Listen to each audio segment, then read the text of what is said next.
स्वागत है आपका नई धारा रेडियो की एक और पॉडकास्ट श्रृंखला में। यह श्रृंखला नई धारा के संस्थापक श्री उदयराज सिंह जी के साहित्य को समर्पित है। इस पॉडकास्ट में आप सुनेंगे उदयराज जी द्वारा लिखी कहानियां, संस्मरण व लेख। सुनना न भूलें नई धारा रेडियो पर। वह दुनिया ही निराली थी। मेरी तबीयत अचानक 16 दिसंबर की सुबह में पलंग पर ही खराब हो गई। मेरे निजी चिकित्सकों की राय से मुझे पटना में कंकड़ बाग स्थित जीवक हार्ट अस्पताल में जाना पड़ा।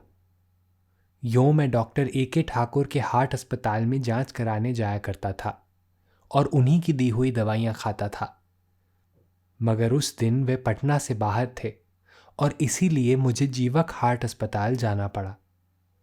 वहां 10 बजे दिन तक मैं पहुंच गया और बाहर की इमरजेंसी में ECG हो गया और झट मुझे इंटेंसिव केयर यूनिट में बेड नंबर 1 पर लिटा दिया गया। बड़ी तत्परता से सब जांच शुरू हुई। हार्ट के एक्सरे हुए तथा इको मशीन से हार्ट की स्थिति जानी गई। नाक से ऑक्सीजन दिया जाने लगा तथा पानी भी नस में चढ़ने लगा। अनेक सुइयां हाथों में पड़ गईं और अनेक गोलियां भी खिला दी गईं। मेरा सब कपड़ा बदल दिया गया तथा अस्पताल का कपड़ा पहना दिया गया। हीटर चला दिया गया। एक कंबल चादर लगाकर उड़ा दिया गया। मेरी पत्नी तथा मेरे निजी चिकित्सक डॉक्टर अनिल सिंह भी साथ गए थे। वे मेरी बगल में बैठ गए। डॉक्टर अनिल सिंह सभी रिपोर्ट को देखते गए। मेरी चारों तरफ पर्दा खींच दिया गया। मेरी नर्स मेरे बगल में बैठ गई। मेरी बेटी जो रांची में IG है, उसे मेरी पत्नी ने तुरंत पटना पहुंचने का फ़ोन कर दिया। मेरी पत्नी को मैनेजमेंट ने रहने के लिए कमरा भी दे दिया।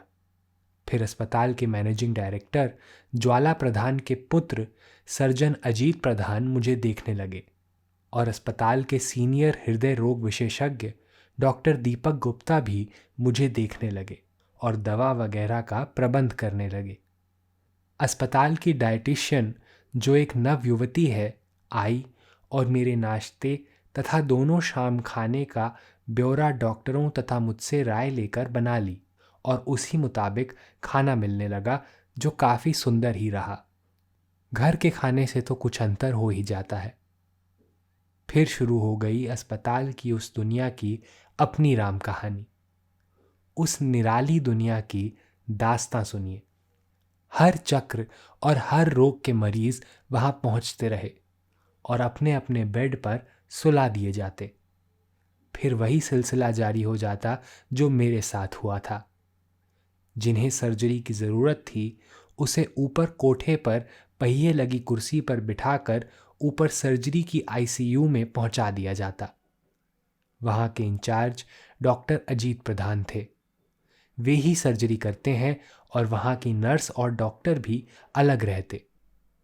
यह सिलसिला रात दिन चलता रहता। जिन्हें हार्ट की बैलूनिंग यानी बैलून घुसाकर हार्ट के ब्लॉक को हटाना होता था, उन्हें भी ऊपर भेजा जाता तथा बैलूनिंग कराकर वह नीचे ही चले आते। एक महिला मेरे सामने ही सोई हुई थी जो बैलूनिंग की ही केस थी। उसे देखने सिर्फ उसके पतिदेव वार्ड के भीतर जूता बदल कर आते। अन्य रोगियों के आने जाने का सिलसिला रात दिन चलता रहता। एक अजीब अनुभव हो रहा था। रात में किसी मरीज के खांसने तथा रोने चिल्लाने से नींद उचट जाती और जी थर्रा उठता। मेरी नींद टूट जाती और नर्स नर्स पुकार कर मैं जग जाता। नर्स मेरी परेशानी समझ जाती और मुझे सोने की दवा देकर सुला देती। अगल बगल की बत्ती भी बुझा देती। मैं सो जाता। मैं चित्त नहीं सोता था। बेड थोड़ा उठाकर लेट जाता। नींद आती, नींद टूट जाती। मंजरी बेटी के आने के बाद मेरी पत्नी रात भर सोने घर चली जाती और दूसरे दिन नहाकर खाना खाकर आती। फिर मंजरी घर चली जाती और रात में सोने के समय आती। खाना लेती आती और रात में अपने रूम में ही खाती। फिर हैदराबाद से मेरे पुत्र समीर भी आ गए और मंजरी तथा मेरी पत्नी को रिलीव कर मेरा चार्ज उन्होंने ले लिया। डॉक्टर अनिल सिंह उनका सहपाठी था और अब वह भी कभी कभी चला आता। रात और शाम बिताना बड़ा कठिन होता। एक करवट सोए सोए थक जाता तो नर्स से एक तकिया लेकर उसे पैर के नीचे रख कर दूसरी करवट सो जाता। बड़ी भयानक रात होती, कांटे नहीं कटती। भोर होता और कुछ रोशनी आती तो जान में जान आती। हाथ मुंह बड़ी मुश्किल से अध लेटे लेटे ही धोता तथा उस समय अस्पताल के ही नौकर यह सब काम करते। उधर नर्स एक अंगुली पकड़ उसे सुई से खुबोकर खून निकालती और मशीन पर खून में चीनी की मात्रा जानने का प्रयास करती। यदि चीनी ज्यादा निकलती तो नाश्ते के पहले और रात में खाने के पहले इंसुलिन की सुई दे देती। यह सिलसिला रोज चलता। फिर नाश्ता पहुंच जाता और मैं अपना निर्धारित नाश्ता कर लेता। फिर शौच की इच्छा होती तो अस्पताल का ही मेहतर रबर का दस्ताना लगा कर आता और बेड पैन लगा देता। उस पर शौच करने की मेरी आदत ही नहीं थी और मैं बड़ी मुश्किल से शौच वगैरह निपटाता। फिर गर्म पानी तथा कागज से सब साफ किया जाता। यह सब बड़ा कष्टकर था। भोर होते ही सब बेड की नर्सें बदल जाती और दिन की नर्सें चली आती। वार्ड के डॉक्टर भी बदल जाते और फिर वही जांच का सिलसिला चलता। 16 दिसंबर से 21 दिसंबर तक मैं वहां रहा और फिर जब मेरी हालत सुधर गई तो मुझे अपना कपड़ा पहनाकर कुर्सी वाली गाड़ी पर बाहर मोटर में चढ़ा दिया गया। बड़ी राहत महसूस हुई।